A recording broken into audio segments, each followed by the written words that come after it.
And ladies and gentlemen, boys and girls, welcome to the Xperience live at SpartaCon. I am your host, Michael Lindenbaum, and also we're brought to you by SpartaCon. Out of convenience. We're live at the con and we're sponsored by the con. It works out. So far, it is now 4 p.m. We're doing a 4 p.m. to 8 p.m. live feed. And with me right now is my good friend Brandon Troy. What up? From Real Film News. And his cameraman. Jerome Bourgeois, yeah. What's up? The cameraman Jerome. So, this is the first year con. Mm-hmm. What's your thoughts so far? I mean, it's awesome that they have, an event that kind of caters to this kind of niche. And, right off the bat, there's so much enthusiasm among the fans. So all of that has really been, great, especially with a first year event like this one. Now, who have you been able to talk to so far at this convention? So I talked with Dan, who plays Aglin, and we will see before I leave today. Perhaps I will be talking to either Spartacus or Organicus. Yeah. Any chance of trying to get Crixus? I don't know. Crixus may be tough, but we'll see. We'll see how it turns out in the next hour or so. Yeah, and you got 4 hours. I mean, they're doing this panel. They're doing the generals panel now. Exactly. Yeah, exactly. So they're going to be there for an hour, and then after 5, they'll be back at their tables and stuff like that. They'll be fair game. They'll be fair game. Jerome. Hey, how's it going? How are you enjoying the convention? I know you're just normally just carrying the camera and all that stuff, but what enjoyment have you been able to get out of the con? No, this is pretty cool because I've never been to. My first con actually was Comic-Con this year. So Brandon and I, we went there and we got a lot of good footage and it's pretty good. So. Oh yeah, and before that I did go to AwesomeCon. Let me correct myself. I was about to say, I see you at AwesomeCon, good sir. Right, AwesomeCon and Comic-Con. Okay, but this is like, Brandon told me about this. I didn't even hear about this until recently. And then I heard it on the radio. I was like, you know what? Sounds pretty cool. It's specialized, just Sparta, it's a Spartacus, but still, that whole medieval, fantasy, Roman type, genre. And that's pretty cool. Have either of you watched the show? I have. I'm gonna be honest. Yeah. How much of the show have you seen? I've seen everything other than I guess that prequel series with Gannicus. Gods of the Arena. Gods of the Arena. I've seen. I know he comes on board later after he wins his freedom. So yeah, that would be the only one that I still need to catch up on. I've seen like a couple of episodes. What I would definitely do is start with Blood and Sand. Okay. Then Gods of the Arena, then Vengeance, then War of the Damned, because it ties everything in nicely. Some people are like, oh, well, you should do Gods of the Arena before Blood and Sand. Yeah, but the thing is, though, is that they already have the Spartacus tie into it, so you should watch it after Blood and Sand. Exactly, sure. And how about you? How much have you watched? I'm not gonna lie, I have not seen the show at all. Right. but I, I love the movie Gladiator 300, so I do like that genre. We'll check it out. And actually, if you watch the first season specifically, it has a very big 300 vibe to it. Very much so, yeah. I'm a big fan of that movie, so. Definitely the first season had that vibe. The final seasons, they didn't have that much anymore. Mm-hmm.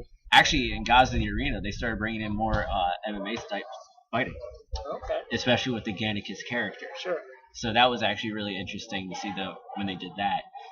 Now, I actually have been able to talk to all the celebrities so far. Not recording-wise, but I have been able to engage them all and talk to them. Okay. And they're very excited. And when I talked to them at 11 this morning, they're very enthusiastic about the convention. Mm-hmm. And what type of impact, in your opinion, does that bring to the convention? Well, with any event like this one, you want the special guests, celebrity guests, whatever you want to designate them as. You want them to have enthusiasm for the show because it reads. It's not something you can really fake. You can tell whether someone is enjoying themselves there or not, and that's going to determine how much fans are going to be able to enjoy the show. Now, are you here both days? I am. We'll see. I may not necessarily come the second day, depending on how on what I'm after today, but we'll see. Perhaps I'll be here tomorrow. I'm originally scheduled to be here both days. Yeah. Because and the reason I asked that is it's a 2-day con. Yeah. It's a brand new con, and the big question mark I have is like, okay, you're having the generals panel right now. Mm-hmm. We've done the stage combat panel, which Sure. I was actually the panel host for, Cool. with Ellen Hallman, Stephen Dunleavy, Barry Duffield, and Vanessa Cater. And that went very well. We just went through the Brands and Scars celebrity panel with Tyler Stantz, Eva Bianca, and Anna Hutchison. Okay. And that went over very well. And knowing that now we've done the Generals panel, or it's actually in the process right now, that they're doing the biggest potential panel that they have with the celebrities. And then they're doing the Primus tonight. Right. What kind of impact could that lead into for tomorrow in regards to attendance? Because you're throwing all your main event stuff on the first night or the first day, and you have one big panel with Manu and Antonio tomorrow, but outside that, it's, I don't know. I mean, I do understand unless they decide to change the schedule, there will be a couple of meet and greets with some of those. Yeah, they do have tomorrow. a lot of meet and greets tomorrow. So maybe that will convince a lot of people to come tomorrow. But those meet and greets are only for VIP people who pre-registered. True, but based on what I observed when I came here to get my badge, there were a lot of VIPs, probably more so than folks that had general passes. So a great deal of people are probably going to try to get into those meet and greets versus those that don't make it in. But walk-ups is a key thing to a convention. Absolutely. And that's what I'm kind of worried about when you look at the schedule, the way it's set up. You know, are you throwing too much on that first day rather than the second day? Because, okay, cool. We get to do the meet and greets with all the champions and stuff like that, which is great. But maybe you should have spread out some VIPs on the first day, some on the second day, and then maybe... Okay, obviously you had no choice but to do the Primus today.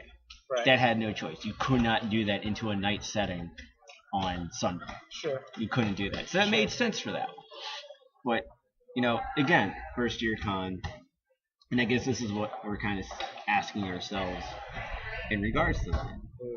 So, as the wind is not blowing, as we hold everything down, and we chased away our audience. Oh, it's okay. When I was starting to do the plugs in the very beginning, the girl kind of just looked back at me. It's like, really? Like, yeah. What do you think this setup is? This is podcast. Hey. Yeah. This is guerrilla podcasting. Exactly. It's actually funny. It's guerrilla podcasting, but it's actually technically part of the programming for the convention too. Which is one of the funniest things because I didn't get any billing whatsoever. And I also want to bring this out because everyone's probably thinking, oh, he's talking bad about the con. He's there. It's like, no, I'm not saying it's bad about the con. I've had fun so far doing what I've done. You've probably had fun so far doing what you've done, and you've had fun doing what you've done so far. And that's the point. We want to have fun. We're just saying we think maybe you stacked a little bit too much on the first day. I mean, every show is going to go through its growing pains. I mean, and no show is perfect. Even the Juggernaut shows, your San Diego Comic-Cons, your Awesome Con is getting to that point where it's starting to become a juggernaut. Interesting note on that. I was actually with Ben Penrod yesterday at not Awesome Con, at Intervention. Okay. And we were recording MBM Wrestling live at Intervention because I do the wrestling podcast with Mantha Herndon and Ben Taylor. And we had Penrod on as our special guest. And he was actually talking about Austin Con. He actually said that they're actually using less space next year. Wow.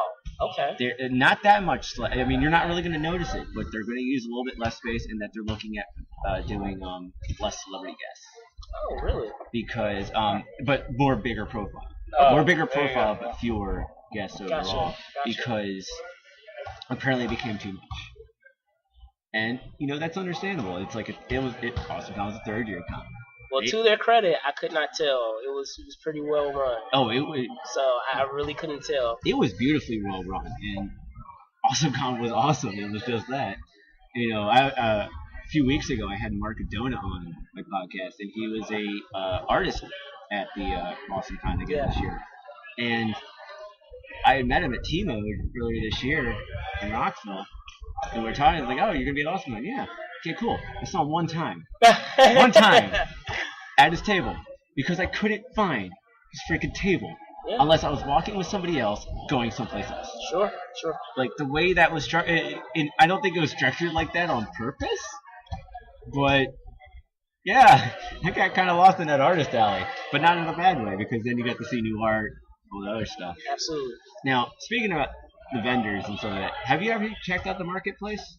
I have. I know there's and I can see it right now here at your table. They had a Perfect Spartacus, view, isn't Spartacus game, which was pretty interesting. I was We able have to here- sit in on it a bit to get an idea of like how it works. So yeah, it's pretty involved, but it looks like it's a lot of fun. and we actually have the board game here at the table.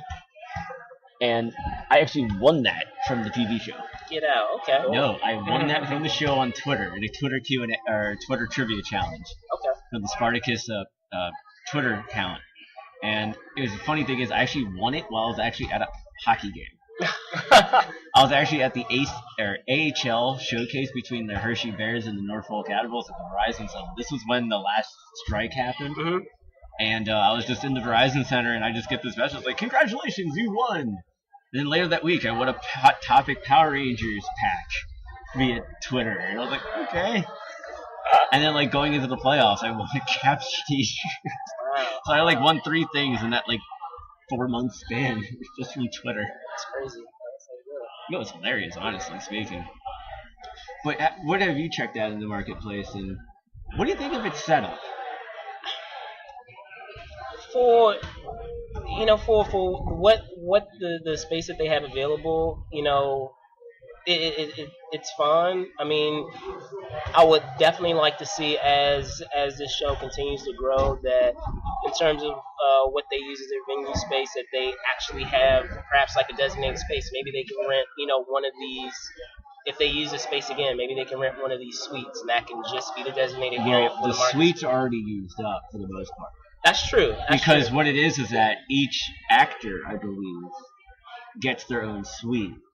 Especially for the champion VIPs, because the champion VIPs, those people who have those VIP passes get to spend a crap sit. ton of money. Yeah, they get to sit in the suite with that selected person that they got the VIP Right. for.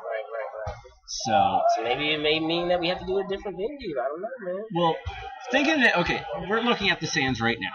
Right. Because, like I said, we have a great view of just everything. Yeah. I got very lucky with this spot. And we see where the Sands are, which is just really home plate. Mhm. Which is funny because when it was originally being built, they're going to cover the entire thing in sand. That obviously didn't happen. Now, seeing how the sand is set up, with the sands of the arena is set up, wouldn't it hurt to have the marketplace maybe on the grass? Perhaps. Because if they want to go, they want to go for a full Roman feel. The grass would probably be a good feel for that because They can actually construct it. Actually, that doesn't seem like a bad idea. Yeah, It would definitely add something to the event. It'd be kind of cool. because there's just so much space right now. It's just not really being used. And part of it, okay, you got one place to do panels. That's kind of a detractor because could you imagine having maybe a couple more panels happening? I couldn't. No. No. If they did, I don't know where they would hold it unless they took advantage of the space out here and had people baking in the sun. The funny thing is that they actually originally told me, it's like, oh yeah, we're actually going to set up an outside panel. Like, and we're going to put a tent up, and I was like, obviously they didn't go with that route. Right. And it's probably a wise decision on that one because, yeah, like you said, it's hot.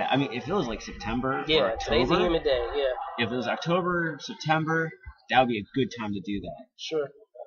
Because it's a lot cooler out. You don't have the humidity as bad as it is right now. But the rain could also. Yeah. I don't care if you have a tent. If it rains, it's still gonna suck. Yeah, you're screwed. But no, that's not.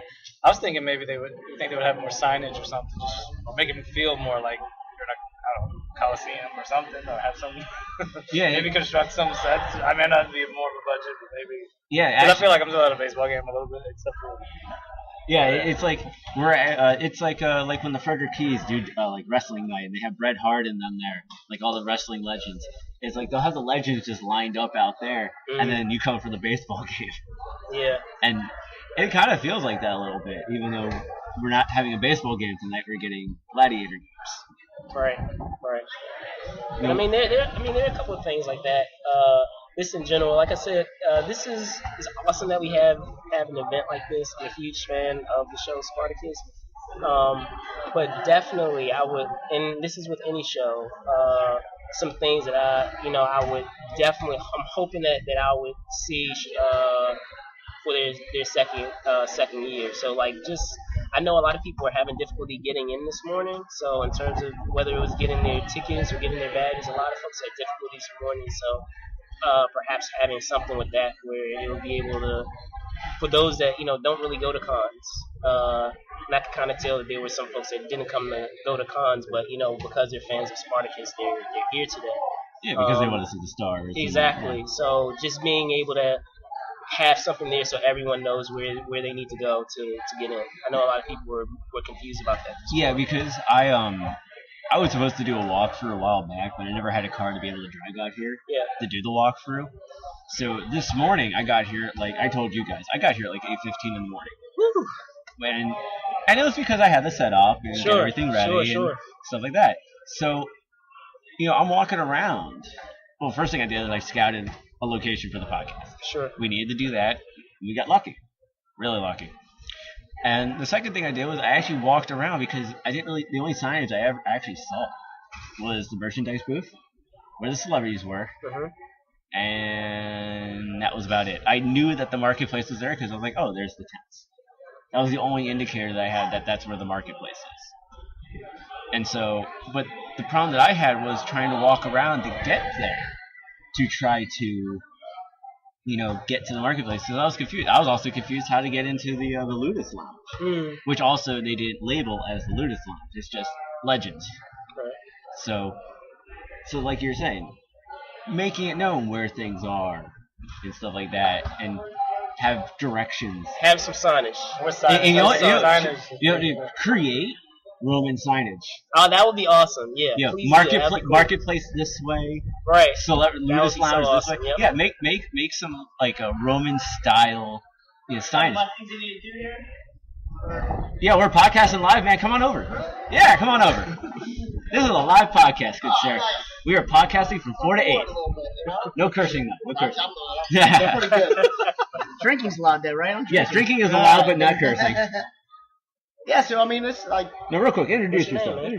My name's Adam Chamberlin. Everybody calls me Monkey. Actually, do a big thing called Pensic War. It's a big 2-week-long medieval festival. It's full-on heavy fighting. We're in full armor. I'm a former LARPer. I used to do DARCon. Oh, nice. Pensic's a little more intense, a little more.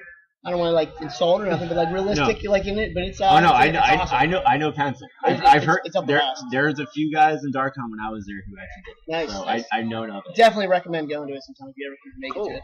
I've been going for about 18 years now. Now, what are your thoughts on SpartaCon? Being this, we said, and there goes the SpartaCon board game takes it away. Well, we're vendors over on the other side, and you just feel like it's the first time, and of course you got to work a lot of bugs out, and there's definitely room for improvements. I mean, there's not enough activities for people to keep them active, keep them moving through and having fun, and everything's so spread out because it's that ball field. Where we do FairyCon also, which is in Baltimore. And the beautiful thing about that one is it's all in the hotel. So everybody's just mingling and hanging out. People go up and take a nap and they come back down. There's still a party all day long. I mean, everybody's drinking and having fun. It's interactive. Sure. Even when there's nothing, even if you're not doing a panel or doing one of the classes or whatnot, right. It's still interactive because it's all together. You know what I mean? Everybody's in front of each other. So you people watch. You do this, you do that. And that was a big thing that we're also talking about. It's like you said, FairyCon's at a hotel. Mm-hmm. I know of FairyCon because I have friends who actually do go there every year. It's like a ritual to them. And then you also have like a convention like Otakon or AwesomeCon, like we were talking about, which is in a convention center. Mm-hmm. We're in a ballpark, and one of the things we were spitfiring out there is maybe put the marketplace on the field. We said that. We were saying the same thing. Like, why is it not all on the field? Probably, though, because I used to work with the Pirates in moving their equipment. Mm-hmm. They're real anal about being on that field. Sometimes they don't want you even touching the field. And somebody did mention to us that they didn't want nobody touching the back end of the field. So I don't know if the groundskeeper's like, stay off that area. Let's get off that lawn. But get off my yard! Get off my yard! So that's probably more what it is. They don't want it just all torn up. But yeah, that would be perfect. Put it all down there. Now you're all interactive together. So yeah, this is happening here, but I can see it even if I'm way over there. Yeah. It's not happening over there, and I don't even know what's going on because I'm way over here. It's like.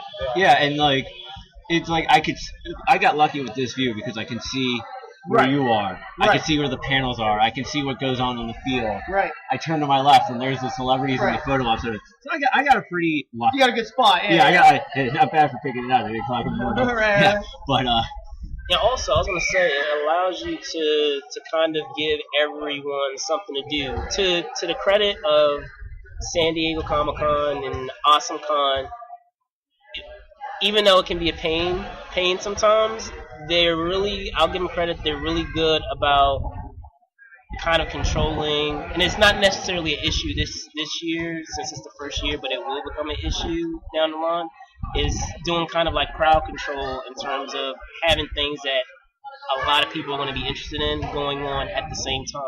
So that way you don't have to worry about, going to an autograph line and having a line all the way out the door, because you're going to be people that want to go to the marketplace and they're going to have to choose, am I going to go to the marketplace right now and, take advantage of something that they're selling or some, promotion that they're doing, versus, going to, a panel or going to, Yeah, because that's what got me, because I was over there for the Scars and Brand panel.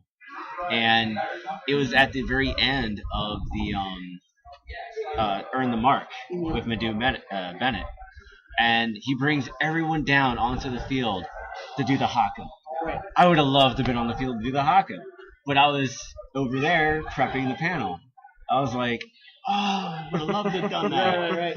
So they need some things too that don't cost money. You know what I mean? Because a lot of people paid a lot of money just to get into this place. Yeah, I know. You know what I mean? Especially these VIP passes, man. Right. More power to you guys. Right. It's a lot of money. They really, I don't want to feel like they gouge people. I want people to be entertained and have fun. Like I said, we're vending here, and it's like nobody's over there buying stuff. They already spent all their money. It's expensive. So even he said he did LARPing and things like that. Yeah. Make lawful weapons. And let people beat each other up down in the field. Just have them sign a waiver. Right, sign a waiver. Oh, man, that would be hilarious. I was this close to bring my LARPing weapons. Right, it's close. People would enjoy that. And people enjoy also watching that. Yeah. So now that costs nothing to nobody. Because you're having fun. You're hilarious. interactive, you know what I mean? They also need more things going on for people to watch. Because there was somebody at noon. They walked through, they did their stuff, they got their autographs. I heard them, they go, well, I guess we've seen everything. They're leaving. Yeah. They were here for probably an hour and a half. And that brings me up to my question right now. Honestly, that room that they're in right now for the generals panel, it can only fit about 120 people. Right. And then they're claiming they can fit 300 people in there for the after party later, which I'd love to see that happen. Right. Because if the occupancy is only 120, how are you going to get 300 in there? Right. And my other thing is do you think they might have thrown a little bit too much onto the first day and not as much on the second day? Because, like I said, you have the biggest panel on the first day of the convention. Right. And then you have the gladiator games, which close out the first day. Right. And then the next day, your biggest panel is going to be Manu Bennett and Antonio Darmayorha. Still working on trying to say his name right. I actually was talking to him earlier, and he was like, if you come over and do the podcast, I might just go Antonio and then say your last name. And because to me, it's I'm kind of worried. Okay, we know the VIPs are going to come back because that's when their VIP meet and greets are going to be. Right. But what about everyone else? Right. What brings the public back? What brings regular people back? That's the thing I'm worried about too. There isn't nothing. You know what I mean? And my girl's the one who vends over there, and our two friends, they vend. They're real serious about it. I'm willy-nilly with it because I have a regular job at home. I'm just here helping them out. I'm here to have fun. I'm drinking. I'm running around having fun. I'm not having fun right now. I'm kind of bored. What's there for me to do? You know what I mean? There's nothing for me to do. So I'm hoping, even later, I'm hoping maybe back at the hotel they start a little party or something. Start hanging out. Well, which hotel are you at? The Hilton, the garden one. Okay, you're at the Hilton. Okay. Yeah, I'm there too. Oh, you're there? Yeah. We'll just hang out tonight. We'll hang out tonight. Oh, hell yeah. I'm leaving here at 8. Right, so are we. We might even leave earlier if everybody cuts out. Who knows what's happening? Yeah, man.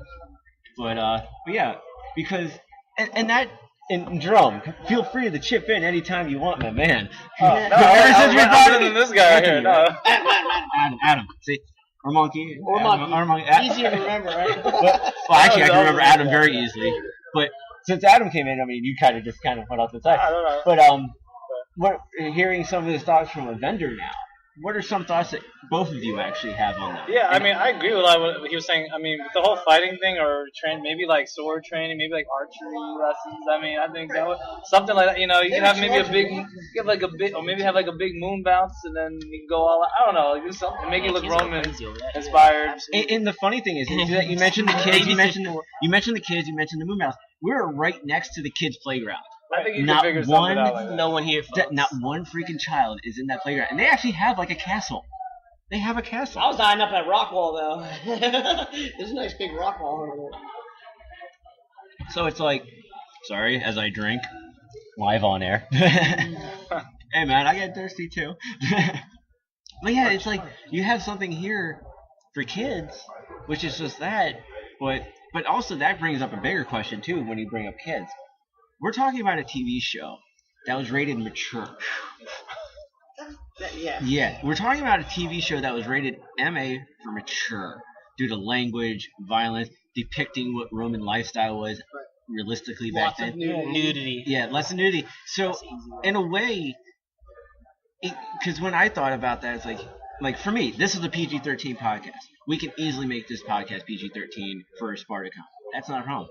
But when you bring up topics, like actually in the Scars and Brands panel, it was brought up about Todd LaSance's character getting bent over the table by Tiberius. And that's the PG-13 way of putting it. Right. And that was brought up. But the thing is, though, is that I could see Todd thinking very hard, trying to find a way to walk around calling it just what it was and trying to talk about it as to what effect it had on him for his character in the show. And that's a big fear because it's like it is TV Ma for the show and you're bringing kids. We actually did see, I mean, you probably heard it in the background. Plenty of kids here. Yeah. Some of the staff people have newborns with them. Yeah, I did see that. One lady, she come over, she started talking to me, and you could tell she was a little cute. And of course, this place brings that kind of people out. And she was very nice, but her kid was maybe 4 or 5 years old. And she showed a video of her kid being jealous that she was coming to this and not bringing the kid. And she's like, I'm gonna go see, and she was naming the actors, and the kid's going, it's like, why does your kid even know about this? Like, why does your kid even know? Your kid's 4 years old. Why does he know about, you know what I mean? Like, well, like, maybe. Some kids are big fans of No. Walking Dead. Maybe they watched the sci-fi version, which cut all that stuff. Maybe. But right, just Still, even if it's cut, it can and still I'm pretty easygoing. I'm pretty like, you can do whatever. But also, kind of like, come on, you know what I mean? And that was like, okay, honestly, would I have my kids watch SpartaCon or Spartacus? Yes. When you're 15. Right. When you get a little bit older. Ease them into it. Yeah. First off, I'm going to start with Power Rangers and Teenage Mutant Turtles, Rocko's Modern Life, and then as you get a little bit older, and I think you're mature enough to do it, Right. I'll give you Spartacus. I'm not going to give you SpongeBob SquarePants. You can forget that. So, but. You said you're vending. What type of stuff are you vending here? We do a lot of belts and pouches. My girl makes a lot of she makes a lot of feather headdresses and my sister would love you for the feather headdress. The stuff she makes is phenomenal. The girl's like a whiz with sewing and stuff. Like she made her friend's wedding dress and stuff like that. Like this girl can sew. Like she made these boots. Wow. The only thing with the boots. They can't see these boots, guys. She never made boots before in her life. She was like, I'm gonna make a pair of boots.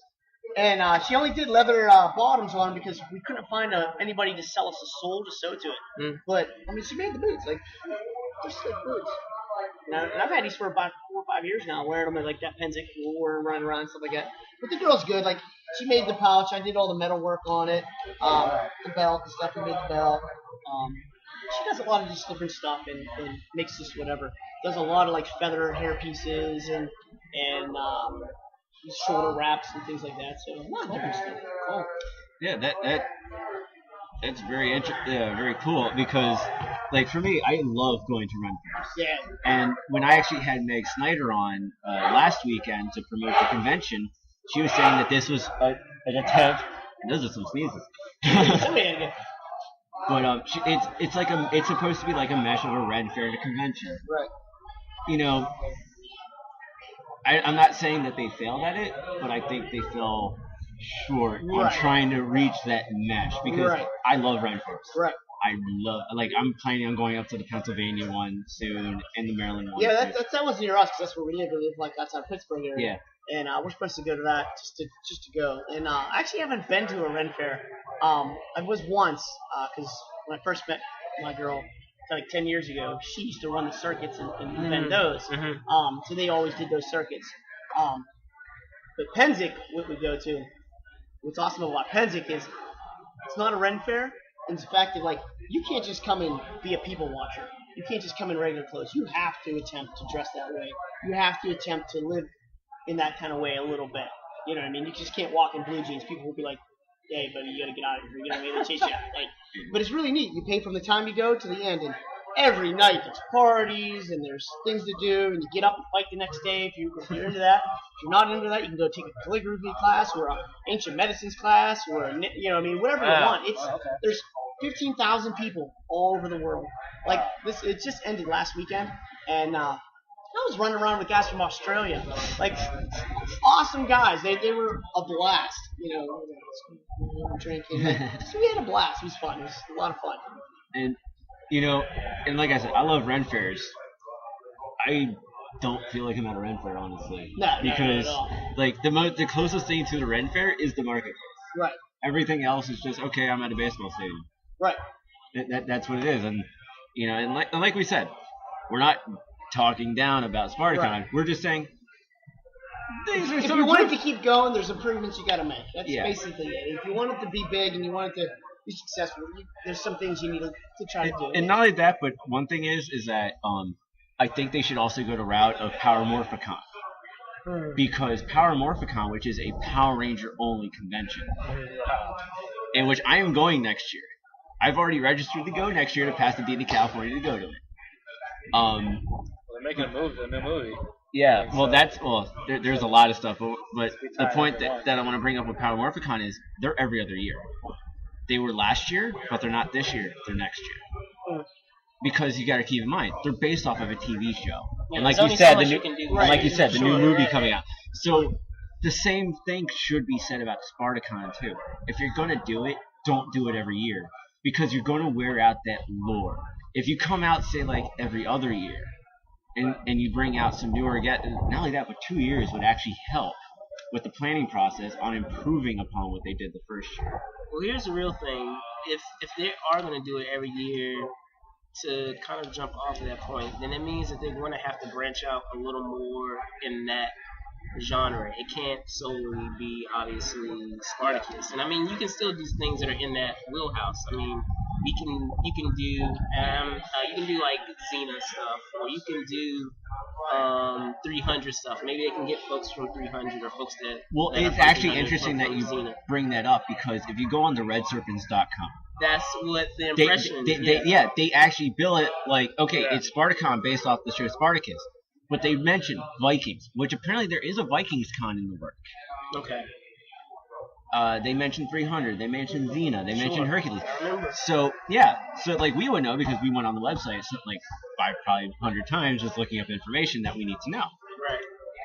So yeah, if you want to go every year, you're probably gonna have you can keep the name SpartaCon. Exactly. You can keep the name, but you may just have to, in terms of what the mission of the event is or what you're striving for, you may have to broaden what you're offering. They did say though on the site that they were trying. They did say that. I mean, they said Yeah, Vikings. they They did right, say, they did. but it wasn't pushed enough. I don't think. You know what I mean? Well, I think the big thing is that when everyone saw, because it's red serpents, and that's a symbolism from the TV show Spartacus, everyone just went on to Spartacus, like, fan base wise, when they heard about it. They didn't go Vikings, they didn't go 300, they just went, boom, right to Spartacus. honestly, I think Still another thing do that would that. be great for these kind of cons Well, to get them the bigger, hardcore fans, that's what I'm referring to. to get these to go even bigger too. say on the website, what was it, like $50 to get in there or something like that? Yeah. For like a day. $40 if you dress up. Give them a discount. Yeah. Now people are dressed up. Now they're getting into it. Now they're active. They're committed. And then it gives everybody else people to look at. Pennsylvania Ren Fair does that. Does Yeah, Pennsylvania Ren Fair. If you show up in guard, they actually take like $5 off. See, and it's a simple thing, I didn't think of that. but it makes it more fun for everybody else.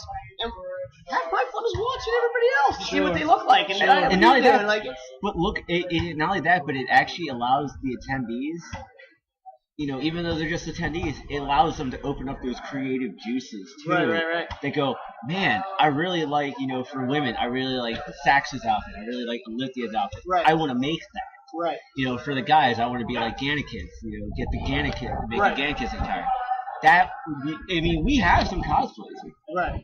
It's just not, I mean, Few and far between. yeah, it's few and far between. Like, we're looking over here right now to our right. There's a basketball, like a little mini basketball game going on right now. Right. And we got two women dressed up in Roman guard. And then we go to our left, and we actually have, I think she's with the Stunt Coalition, I believe. No, she's actually. I think she's not, actually. No, she's not. She's actually dressed up as one of the rebels. Right. Yeah, she's dressed up as a rebel. So, hello there, sir. All right. So, Adam, it was great having you too. over. Come back anytime. I'm here till 8 p.m. Cool, sir. man. Brandon, Oh, it's a pleasure, good Mike. talking to you. Jerome, good talking to you. Because now I have a new guest. We have a new guest. He's actually one of the sponsors of SpartaCon. He is. Wait. Gotta grab it. I want to say this right. I want to say this right. We want to make this right. We have Mr. Shaun Paulet Very impressed. Very impressed. of Xtreme Champion Tournament Comics. That's right. And he is here with comics to talk comics. So, as we do our live farewells, Brandon's always great to see you, brother. Awesome, man. I got your card.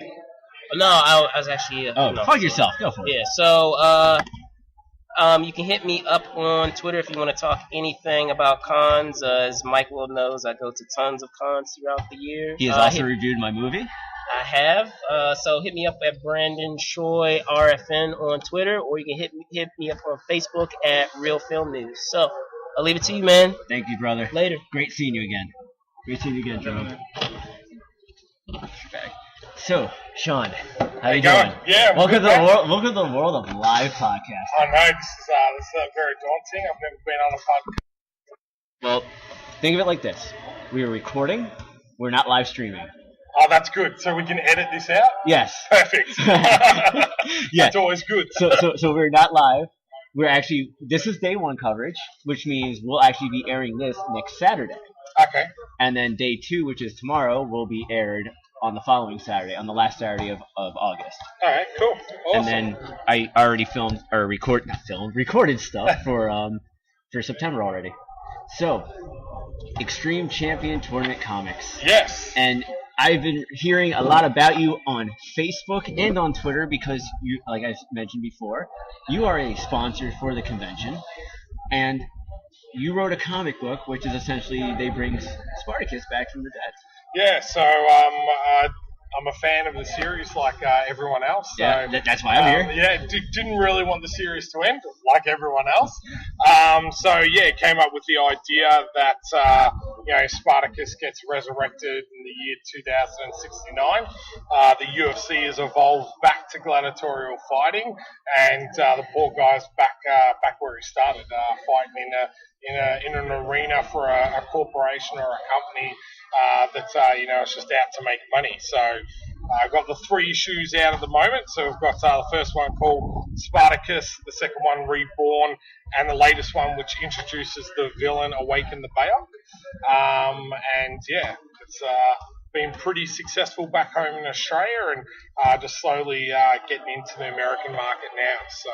And who did you have to get permission to use Spartacus at all, or was that you were just able to do it because Spartacus is a historical figure and not a brand? Yeah, so there's certain characters that unfortunately you won't see in here because they're stars characters.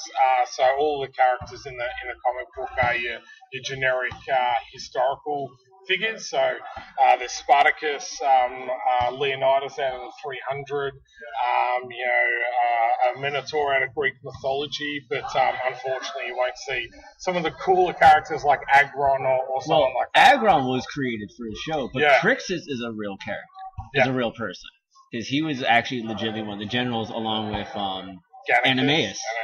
Yes, and actually Castus too. So he's in the comic book. Yeah. So I've got him in the comic book. So some of those characters will make an appearance.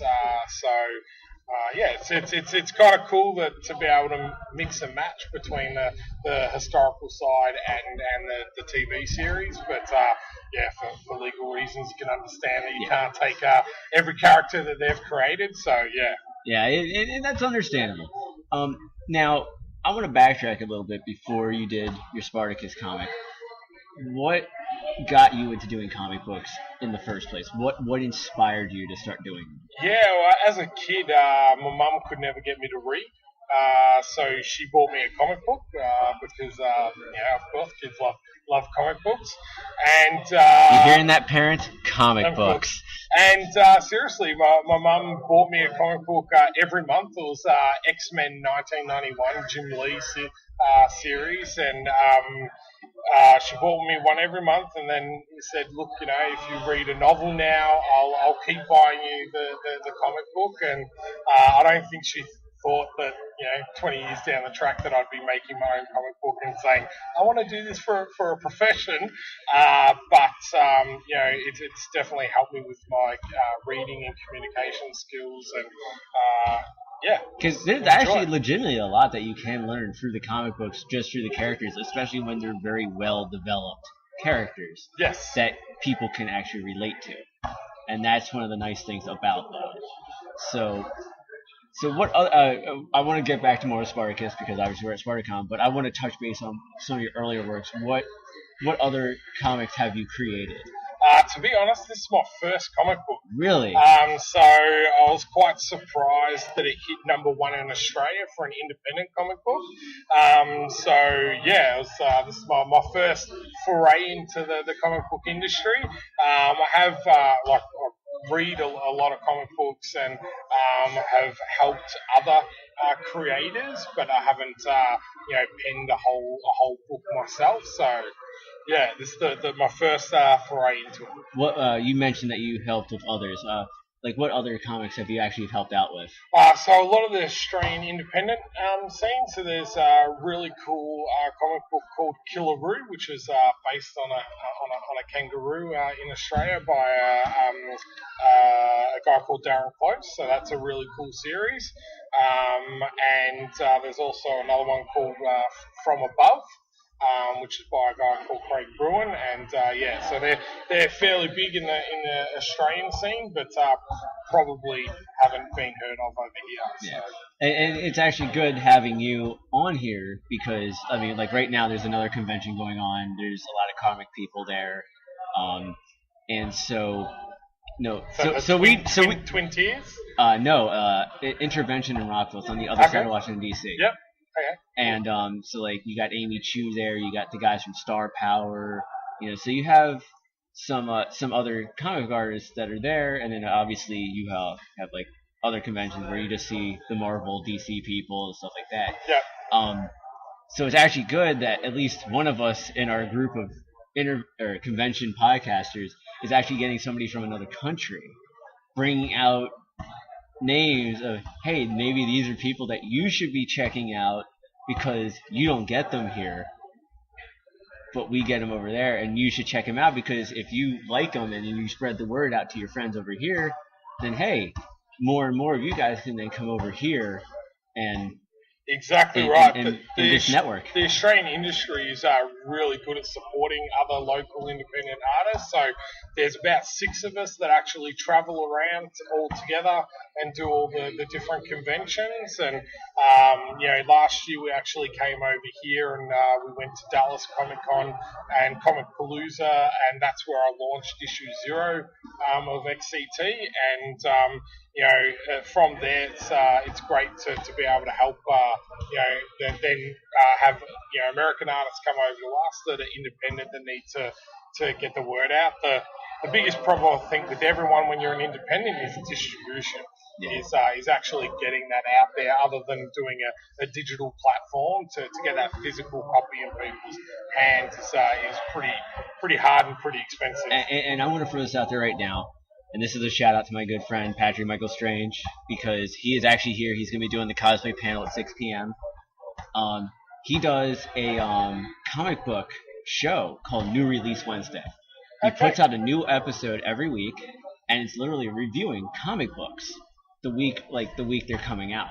That's cool. Okay. And and we're actually he started something called the New Review, which I'm actually going to be contributing to as soon as I can get through some things that I need to get through right now, specifically this convention for one. Yeah. And your comic would be a great one to review for the New Review, because it goes up on YouTube, and how Patrick likes to push everything and try to get as many viewers as possible. That alone, you can send over like digitals over here, and then we can get it up on there. That's getting your name out there over here, going, hey, check this out. It's actually good, even though it's from Australia. Check it out, like imports. Yes. That's the distribution thing. I do have to give a shout out to the artist, who is American, and he's actually a local to Maryland. Oh, really? Yes, Jerry Gaylord, who goes by the name The Franchise. He's done stuff for Boom Studios like Bill and Ted's Triumphant Return. Oh, yeah. Fanboys vs. Zombies. He did Fanboys vs. Zombies. And also done covers for Teenage Mutant Ninja Turtles and stuff like that. And I think that was the big thing of when I did this, that I made sure that I got an artist that was within my budget, but was known, that was at a high standard, and I wanted it to be colour. I do understand that a lot of independents are black and white due to the cost factor, but the way I wanted the look and feel of this comic to be. And especially for something like Spartacus. Yeah. Yeah, I mean, you need blood. Right? Yeah, you need the blood. and with your concept that it's like UFC evolved into this futuristic thing, you're gonna need those type of visuals. I mean, with manga, that's black and white, but you get the idea with it, with the way it's done. But with comic books, it's better done in color because there's more visual to it. Yeah. And that's a key factor too. Now, you mentioned episode 0, issue 0. Now that issue you don't have with you. Yes. Yeah. Oh, you do. Yeah. So you have 3 issues. Yep, 3 issues. So the first one's Spartacus. We started off at a 0 issue, and which is more of the backstory of Spartacus for those people that don't actually know the story of Spartacus, and then the introduction of the Xtreme Champion tournament. So that's the first, and that's why we did an issue 0. For people that know the story and everything like that, they can just jump straight into issue 1 if they want. But yeah. Because I'm flipping through the pages right now. I'm looking at it, and now we're at like present day Italy. It's like archaeological dig, man. Yep, they're just finding his remains, and then they're going to clone him and bring him back. So he's got swords already, and they're wooden. And he broke it upside somebody's face. With this type of comic book, it's it has to have a lot of action, because that's what people are going to be expecting. But there's nice little breaks in there with like with the UFC. I really like Joe Rogan. And how he does the commentating and all that. So we've got our own characters in there that kind of commentate before the fights and everything like that, and that breaks up between the action and the character development as well. Yeah. Now I'm actually looking at issue 1, Reborn, and it looks like they had Spartacus in a laboratory. Yes.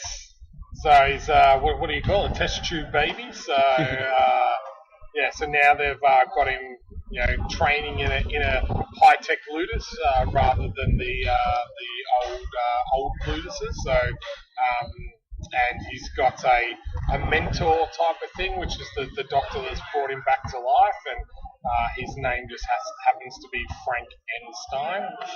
So That's not a pun towards anything not a at pun all. at all, no. So. So. And then at the back of each issues, we've got a great way to interact with And you our... actually have one with Dan Fergal.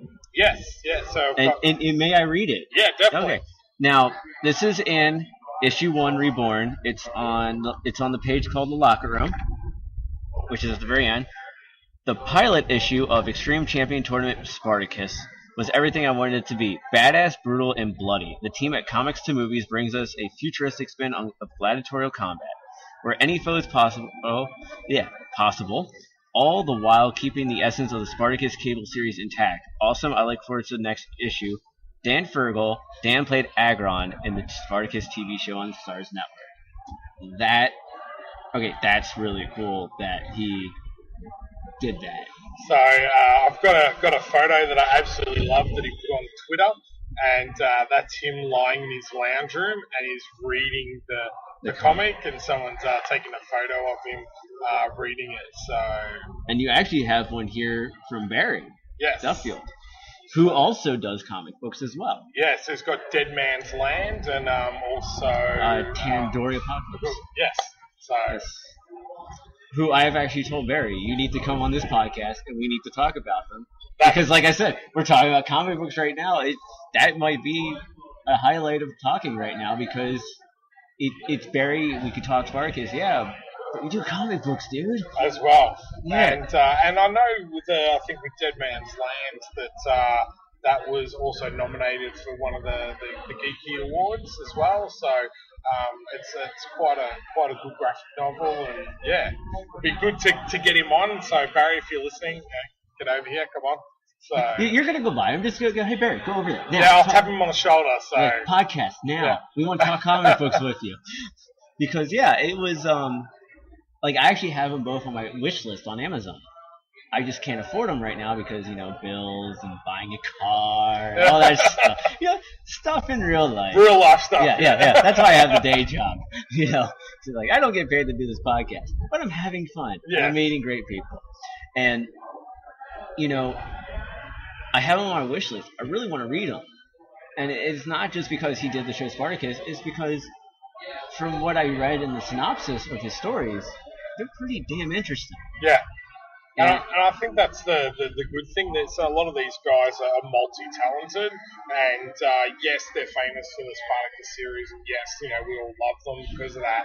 But if you actually look at different projects that they're all working on at the moment, I think people will be quite surprised at what else that they can do and have done. So, and yeah, comic books is always good. Yeah, and what was it? I actually was hosting Barry. I hosted the Stage Combat panel with Barry, Stephen Dunleavy, Ellen Hallman, and Vanessa Cater. And obviously we couldn't talk about the comic book in that panel because it wasn't an appropriate topic for the panel because we're talking about combat. But, being able to interact with Barry just for that panel, I was like, this is awesome. Because he's a really quiet, laid-back guy who you can literally just have a conversation with. We're Australian, mate. We're all laid back here. So. One day I'll come to Australia. One day. Yes. When I can afford it. I tell you what, everyone needs to come down. We need a US invasion so that we can, we love you guys down here. You can come and watch our football games over here and that. So it's actually funny because I actually got to host at AwesomeCon Jenna Lynn's panel, who played Paulet. Awesome, yeah. Yeah, I got to host her panel. And it was she's beautiful. Oh, she's amazing. God. Yeah. Have you ever met her? I met her in person. It's like, oh, wow, she's amazing. I did, and I totally fanboyed out. I was trying not to, but I totally did. Well, see, actually, the great thing about working with her the entire weekend is that in the very beginning, you go, oh, my God, what kind of a guy. But then after like an hour, you just start chatting with it. And you've been chatting for like a while. It's like, okay, now the fandom goes away. You're just two people chatting and having fun. I think that's one great thing about all the guys is they're, as you said, after an hour or so, it's like chatting to a friend.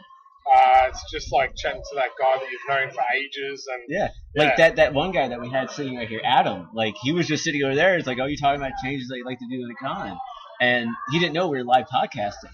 So I was like, come on over, chat. And we just started chatting. And we did like 15 minutes with it. I mean, obviously the two guys that were sitting in the chairs earlier, Brandon and Jerome, I've actually known him for a while because I see Brandon at conventions all the time. He's actually reviewed my movie, which is Cosplay Life. awesome. Which I actually do have copies with me. So I can actually, this isn't the movie. That's the card. I'll grab the card. That's just the card. Hold on, let me, as I awkwardly go down here. But Jenna. That's not on me. That's that's a box. but could have been awkward. But you know what? Use your imaginations, people. But yeah, with Jenna, it was really cool working with her because, like I said, after that hour, you just chatted like you were friends. And when I was doing her panel, we were actually talking about Australians and people from New Zealand coming over here to the States for acting. And, and it's true. There has been a major influx of Australian actors and New Zealand actors coming over here to the States. I mean, look at Spartacus. Look at the majority of the cast. Look at Arrow, yeah. Flash. Yeah. And movies, Hugh Jackman. Yeah. He's the first one that comes to mind in regards to that. So, yeah, they're doing their own invasion over here, but for our entertainment. Yeah, I think we do have a really good reputation of being hardworking. So I think that's a really good thing that's always helped us out in coming over here, is that we're friendly, and we just want to do the best we can at whatever we do, whether that be comics, movies, or anything. So well, I got to say this at Jenna's panel, because it actually really does ring true. And the shrink wrap things you hear is me actually opening up a copy for Shaun, so he can have a copy. I'll sign it later. I got so many of them. I got like 25 more in the car. So, but yeah, with Jenna, we were talking. One of the topics came up was about the schools out in Australia for acting, and I'm a trained actor. I actually do acting. I'm a writer. I'm a producer. Podcaster, host, all that stuff. And the question came up, and it was like, honestly, it's attitude.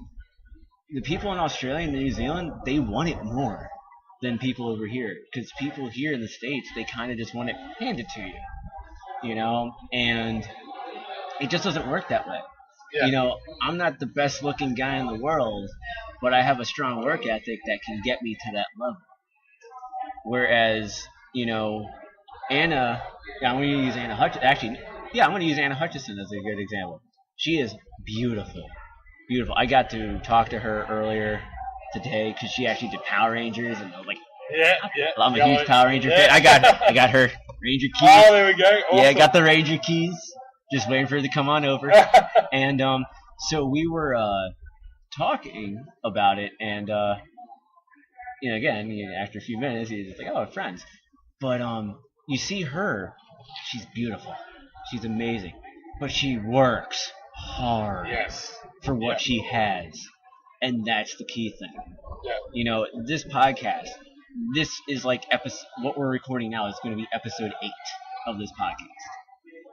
But the fact that I'm still plugging away, getting it out there, so that way, will it hit a lot of people? Probably not right now. But I'm trying. Yep. I'm putting that best foot forward because it's what I like to do as a career. Plug in your stuff and plug in this level. I was the same with the comic book. Like, it's really nerve-wracking putting yourself out there and being judged on your own work, like whether it be a podcast, a comic book, a movie, a movie, any of that type of stuff. So, it's quite daunting when you do that first one. But I'm really lucky that the cast of the series have been really supportive of the series, and that's crucial. And when Manu Bennett takes a photo of him in the comic book and posts it up on his Twitter, and you get 10,000 hits. Like that type of promotion and everything is just something that would cost you that much money to kind of try and get. So that's been really, really good for me. But I just really love, as you were saying, coming over and just talking to people that are just interested in the series, like the idea of the comic, and then later when they come back and go, I had a guy come over before, he's read all 3 already. He's like, so when's the 4th one coming out? I'm like, oh man, sorry, but not until October. So, but fair enough. Yeah. But that's good though. That's cool. Yeah. Yeah. And that's what you want to get. I mean, like, I know with Cosplay Life, which is the film that I wrote, produced, acted in, put a lot of money and maxed out a credit card on paying to have it made. Yes. Yep. Yes. I know those feelings. I remember screening at conventions, and we still are screening it at conventions. It's just a matter of timing. Yep. Of like which conventions work, which ones will not work, and stuff like that. Like, supposedly it was supposed to screen at SpartaCon, but that's obviously not happening. I remember screening for the very first time, and the most amount of people I've ever really gotten to come to the screening has been that I've been there, has been 15 people. Yeah. And I know we just recently screened in Toronto, which I wish I could have been there because I love Toronto, Ontario, Canada. And, we screened twice in Florida. Once was actually pretty successful from what I was told, and once was not very successful because they put us as the last screening of the last day at the last hour. So, of course, you're not going to get everyone's everybody. gone. Yeah, everyone's gone. I'm like, hey, what's this, a convention? Forget that. And, it was... It's been like a roller coaster ride, just trying to get the film out there. It's like, is it the best movie in the world? No. Is it entertaining? Yeah. Like, because Brandon, he actually reviewed Cosplay Life, and they gave it a C+, because they can see, which to me is like stealing third base. I got caught stealing third. Yeah. So, it's talking baseball term. Well, I was yeah. in a baseball stadium. There you go. And to me, that was cool, because I was like, okay, that's not bad. So, it's tough. It is. And same thing with this podcast, is trying to get the podcast out there. And trying to get it to a level, because especially the fact that in October I'm debuting my hockey podcast. Oh, sweet. Because I'm a huge hockey fan. If you can't tell by my tattoos. Yeah. And okay, I gotta ask. We don't have hockey back in Australia. No. Actually, you kind of do actually. We've got field hockey. Well, no, actually, but not ice hockey. Interestingly, New Zealand has an under-20 team. Legitimately, for ice hockey, they have an under-20 team, and it might be an actual mix of Australia and New Zealand teams. I did not even know that. And the reason I actually know this is because TSN.ca, which is essentially ESPN but for Canada, they found a video of the New Zealand under-20 team doing the haka before a game against the under-20 South African team. Okay, well, the only guy that we know that's won a gold medal in any sort of Winter Olympics or anything like that is Stephen Bradbury, where everyone fell over and he crossed the finish line. It was coming last. So, whenever something happens and you win by mistake, we call it a Stephen Bradbury now. So, that's about my knowledge of anything on ice. So. And I should note right now, the general panel has let out. So Manu, Dustin, Dan, and Liam, they're all done with the generals panel. So now we're actually seeing more people come out now. Now, I need to ask you this as a vendor. What has it been like over in the marketplace for you as a vendor? Well, for myself personally, I think it's been pretty good, and that's only because I've been on the website. Everyone knows that I'm there, as well as we did the artwork for the event. So we've got the limited edition SpartaCon prints. I never got one. I'm not special. I never got one. Well, when you come back over, we'll get you one. So that's helped us and everything. And like I said, you're also the sponsor. And a bit of the novelty. I think everyone. And coming up at 6:30, the main event, Primus Gladiator battles happening down on the field. But first, coming up in 10 minutes in the Ludus Lounge, the cosplay panel. And at 10:03, a workshop. Yeah, there's a cosmic thing. No, I'm not doing that. My friend Patrick Michael Strange is. He's the and a great live podcasting. Anything can happen. No, my friend Patrick Michael Strange, who does New Release Wednesday for the comic books, he's hosting. Okay. Yeah, he actually has a charity group called Cause Love, where you in your cosplay you throw up the hearts. It's all about cosplaying, love, having fun. It's a great charity cause that he does, and it's really cool. Fantastic. New Release Wednesday is an amazing thing he does too, especially with the new thing that he's doing with the new review. Like I said, I'd love to get these on there because, yeah, you got the exposure through the SpartaCon, but, getting it through him too would be a good thing too, because it's like, I don't even think he does any imports yet. I'll ask him now. Has he done any import comics yet? Like comics that have come out but only in other countries? Because that would be a really cool thing to cover, because I don't think it's been done realistically, or at a high scale level at least. Yeah, and I would say that the exact same thing back home. I think Kickstarter helps a little bit for us back home. Because Kickstarter's so big over here, so we can kind of get a little under 10 minutes from now, the cosplay event will happen in the Lucas Lounge. Also, the main event, Primus Gladiator battles happening on the arena. Paulet, good shot. I challenge you to a duel. Duel, I say, duel. As I roll. We're right underneath the speaker, so that's fantastic. At 10:03 again at Workshop, dramatic sword and shield. Thank you for that. Paulet, good shot. I challenge you to a duel right now. Does you pull the old English style fisticuffs? That's it. Yeah. We don't have that back home either. That independent scene from other countries, and I think the more some independents can actually travel and build that network, as you were saying before. I think realistically, if the people started to pull together and support each other, you can take on the big guys. I think sometimes people, and I know myself personally, I get a little bit sick of reading Spider-Man when fundamentally Peter Parker is the exact same character he was 70 years ago. There hasn't been any real character development. They always seem to reset him back to the way he was, type of thing. I love the Brand New Day series and thought that was quite clever, just to have it be reset again. Actually, one that I'm reading right now is I'm reading Howard the Duck. Oh, Howard the Duck. Okay. I actually picked up my copy of number 5 on Wednesday after work, and unfortunately I haven't been able to read it yet. I haven't had that chance, and I'm actually also starting to read Harley Quinn Power Girl. Yeah, coming up in 5 minutes at 5:15, the cosplay panel at the Ludus Lounge. Paulet, good shot, Paulet. Again in 5 minutes at the Ludus Lounge, the cosplay panel. Nobody got it. But actually we do care because Patrick Michael Strange is a good guy. So Patrick, we love you. Shaun hasn't met you yet, but we love you. Yes.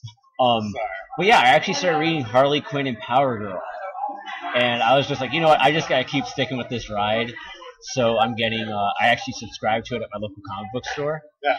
And which is very important, guys.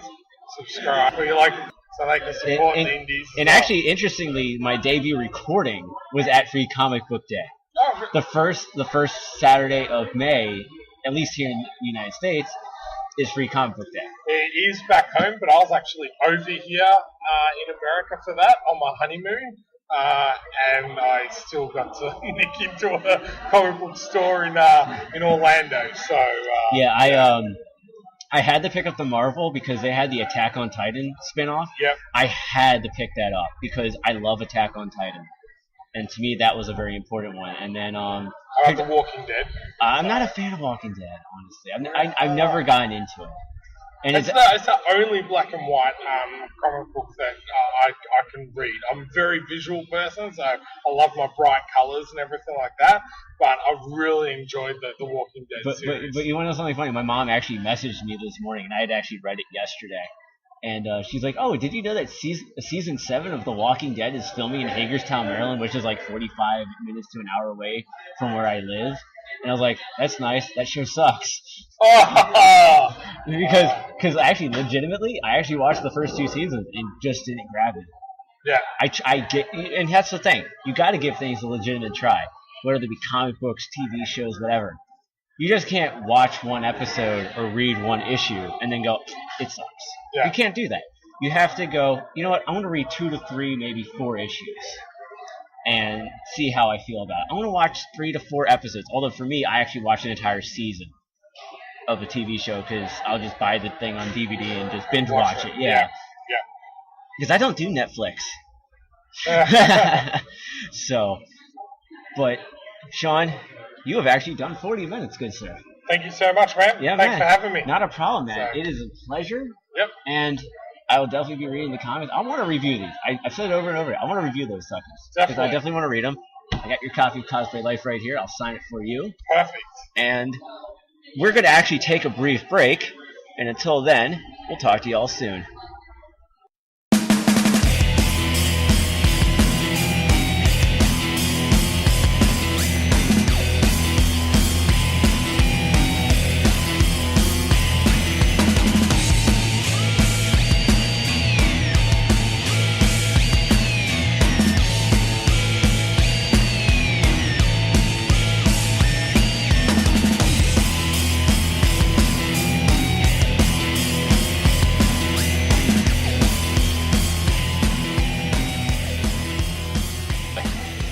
And we are back here at SpartaCon with our live coverage of day 1.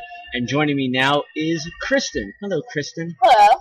Now, you are one of the vendors here at the con. I am. And- My shop is called Gorgeous Chain. We sell chainmail.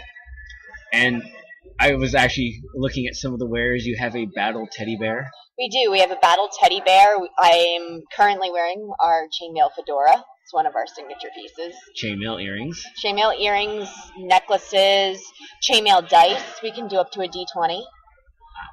So to all of my D&D friends, Yeah. get some chainmail dice and just wow your friends. Yeah, pretty much. The only one that he has difficult doing is D10 because of the way the connector pieces, like the sides hook into the center. So he has to it rolls funny if you make it exactly like how It's supposed to normally look. made. Yeah. And it's great that we actually have chainmail here because that is something that was worn in that period of time. I've been seeing a lot of guys wandering around here. They keep wandering by our booth and like, "We can fix that and make it real chainmail for you." Yeah, and actually one of the interesting things is that, as we were talking off air, I used to LARP. Yep. And I did Darkon. The one thing I actually never had, legitimately, in my entire time in the game of Darkon, was armor. Yeah. I never... And ladies and gentlemen, unfortunately due to technical difficulties, we have lost the rest of the day 1 coverage. So I just want to sum up on what was also talked about. Pretty much Gorgeous Chain, which is done by Keith. He does an amazing job. They can repair your chainmail. They do customizations. Go to facebook.com/gorgeouschain or just look up Gorgeous Chain, 2 words, on Facebook and like them today. And I want to thank Kristen for coming on. Unfortunately, due to the technical difficulties, we did lose the audio. Now, what also that was lost due to technical difficulties was also the fact that I got to cover the Primus Games, which was the gladiatorial games put on by the DC Stunt Coalition. The first opening games before the intermission were outstanding. And I mean outstanding. The fights were very well choreographed, they were very entertaining, and the DC Stunt Coalition did a very, very good job with their performance. And then you had a flame performer known as Phoenix Fire. And I'm going to be brutally honest, it really killed the vibe. It did. Like her last routine, and this is like a shout out to my sister Sherry, it was like a half-assed baton routine. It really was. And I say that in mentioning my sister because my sister did baton competitions. And it really did kill the vibe. And then the DC Stunt Coalition came back. They did before the DC Stunt Collision came back, they aired a tribute video for Andy Whitfield, who was the original actor to play Spartacus on the show. And it was a very, very good, touching tribute for Andy. And obviously there's a documentary film called Be Here Now, which is going to be coming out, I believe, this fall. And when that comes out, that will be a definite must-see for any Spartacus fan. Then, of course, the DC Stunt Collision came back, and they reenacted the Theophilus fight from the TV show. And one of the greatest moments is Manu Bennett coming out with a baseball bat from left field. And he's just strolling, just taking his time. It literally took him like 5 minutes to get from the where the dugouts are, or not the dugouts, the bullpens, all the way to home plate where the battles were, and ended it with smashing Theophilus in the quote-unquote face, because he wasn't really going to hit the stunt person, but knocking out Theophilus with a full-on baseball home run swing, and it was just hilarious, and it was just fun to watch. And then Manu said some words for the crowd, which was very awesome. And then Steve Huff came out, who is a fight coordinator who you'll hear on the Day 2 coverage, and he challenged anyone to a fight, to which then Liam McIntyre came out onto the field and fought Steve Huff, and it was an amazing fight. And due to the fact that, like I said, we had technical difficulties, we lost out on everything after that minute and a half that you guys just listened to with Kristen. Anybody who watches this on YouTube, you're going to get a special treat, as I'm going to give you the video of the Steve Huff Liam McIntyre fight in its entirety, with my commentary that was originally recorded for this podcast, alongside my friend Dixon Kendrick, who was with me for the rest of the Primus. So, for anyone who is listening to this on YouTube, stay tuned after I do the sign-off, because you will be treated to that video with Steve Huff fighting Liam McIntyre.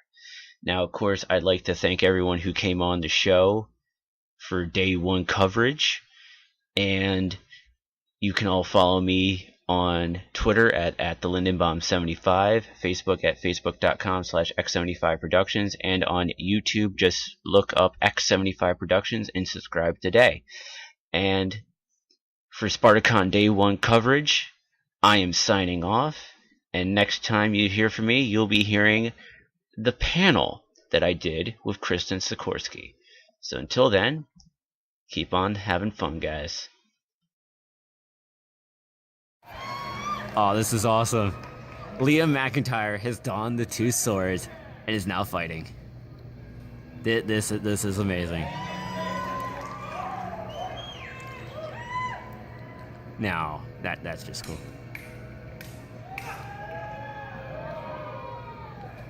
Oh, this. How nerding out are you right now, Dixon? Oh, I am nerding out big time.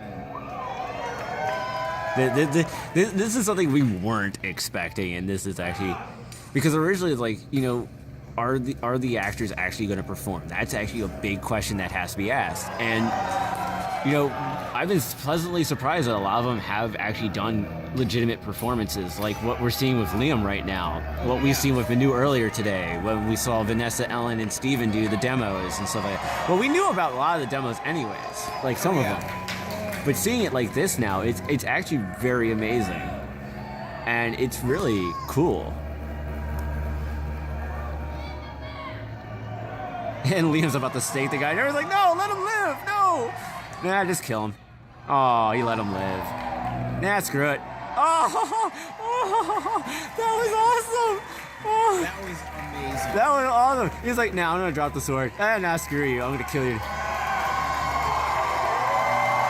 No, and he did the Iron Spartacus. Nice. Very well done, Liam McIntyre. Very well done.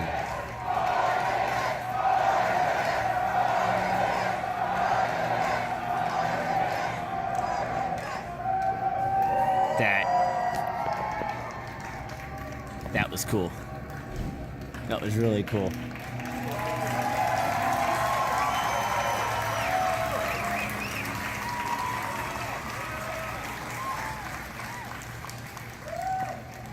That was really cool.